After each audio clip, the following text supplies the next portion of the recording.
Welcome to the Rudick Report. Today is Friday, March 24th, 2023. If you can, please support this channel by buying me a cup of coffee or by visiting my affiliate links. Your help is greatly appreciated and helps me to continue to provide content. This week, we saw the markets swing violently to the upside and to the downside.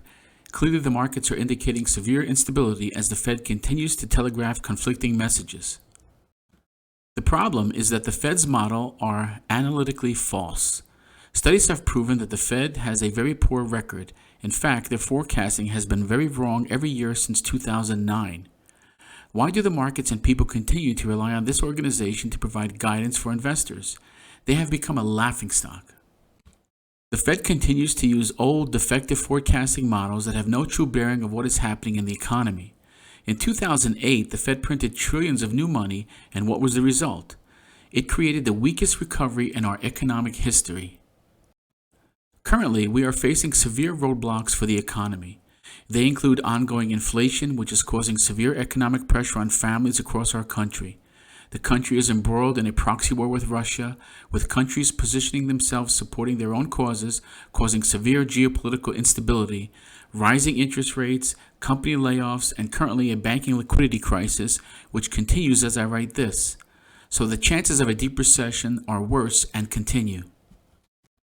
It seems to me that whenever the Fed gets involved, they make things worse with their policies and forward-looking statements. Now, the Fed and other central banks around the world are focused on banks. They are changing all the rules overnight to bail out these banks, not caring who is destroyed in the process.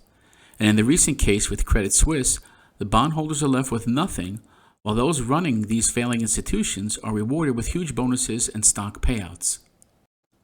The problem is these central banks forget that in a free market economy, which is what this should be, market crashes are sometimes essential and healthy to clear out poorly run, mismanaged institutions or poor investments.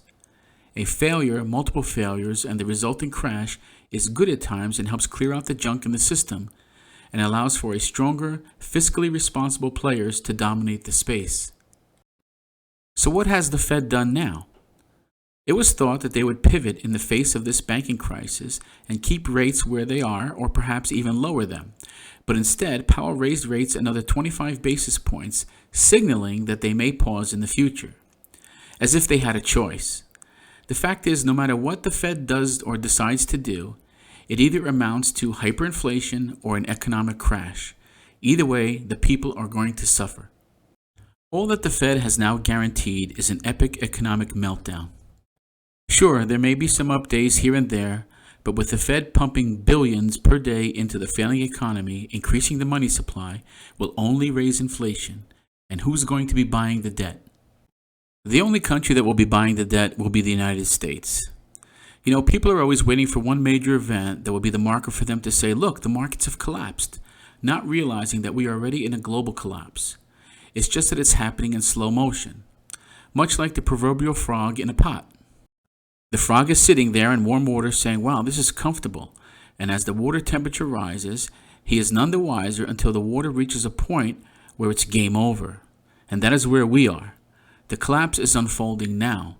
We are headed to a very bad recession or perhaps a depression. The fact that these institutions are requiring bailouts should be of serious concern to anyone. These institutions have leveraged themselves to the hilt, taking on bad investments involved in scandals, and what is the result of these poor decisions? Do they go out of business? No. They get bailed out. They mismanage funds, take millions, and in the end, get even more money to mismanage, and the story continues repeatedly, all at the taxpayer's expense. You can expect more and more failure as the contagion permeates throughout the banking sector. Only this time, it will make 2008 look like a picnic. More and more banks are on the verge of failure. There are no deposits, no loans, and no deals. And in the face of all this, the Fed is trying to foster the illusion that the economy is strong, but it isn't. There is no stability. The system is crumbling around us. There is a global systemic failure underway, and it looks like Deutsche Bank is the next on the list as their shares continue to slide for the fifth consecutive day, as the bank has now lost over 1/5 of its value. All these banks follow the same script. As an example, A person deposits $10,000 into the bank. Then the bank goes to the Fed window and gets 10 times that amount. Then they go and take that money and buy treasury bonds because they get a 6 or 7% yield, all the while paying the depositors 0.000 whatever percent. So depositors get wise to what's happening and start taking their money out of the bank, only to realize that the bank doesn't even have their money. So the bank then has to sell their bonds, which are now upside down because interest rates have gone up, and the bottom line is they can't give you your money because they don't have it. So what happens? They get bailed out and you lose. And in the process, they devalue the dollar. People need to wake up to the fact that they are nationalizing the banks in a move for total control. Prepare yourself and your family. It's not financial advice, but it may make sense to get some food, get some water, get some cash for emergencies in case the banks continue to have runs, and if possible, get out of debt. Get ready, again, not financial advice, but if you can, pick up some gold or silver to hedge against this incoming crash. These commodities cannot be suppressed forever. There are many places you could buy them, SD Bullion, Money Metals, JM Bullion, or just a few reputable organizations to purchase from, but you can use whoever you want. The point is to prepare for the eventuality of a massive financial crisis. Thank you for watching, and until next time, this is the Rudick Report.